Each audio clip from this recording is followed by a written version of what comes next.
বাবুরা সাঁতার শিখতেছে। ও তো শিখে গেছে, ও শিখে গেছে। হ্যাঁ শিখান লাগবে, বাচ্চাদের সাঁতার শিখে। তুমি বুঝছো, পার হাতটা বেশি ইউজ করবা, দেখবে তাতে শিখে পড়বা।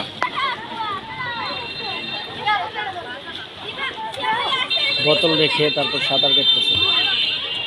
তোমার এই গেঞ্জিটা খুলে নেওয়া উচিত ছিল। একজন, দুইজন, গেঞ্জিটা খুলে নাও, লজ্জা করে না? তিনজন, চারজন।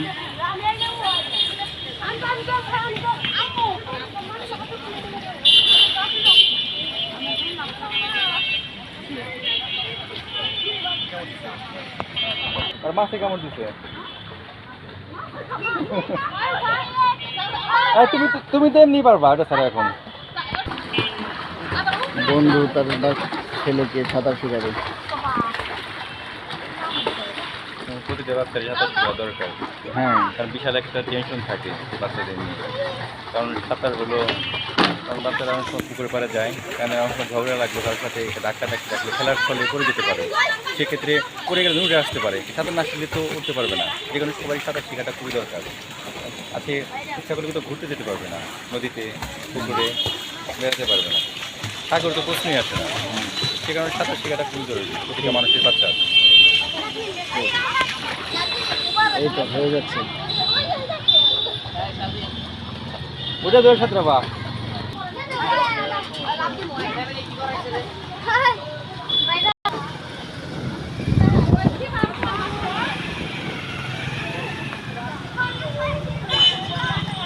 টাউনে একটা পুকুর আছে, সেই পুকুরে সবাই টাউনের আশেপাশে যারা আছে তারা গোসল করে এবং ছোট বাবুরা সাঁতার শিখে। পুকুরের পানিটাও বেশ স্বচ্ছ, পরিষ্কার এবং ঠান্ডা,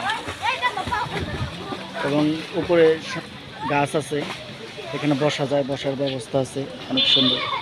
এই যে স্কুলের স্টুডেন্টরা বসে সময় কাটাইতেছে, খুব ঠান্ডা বাতাস।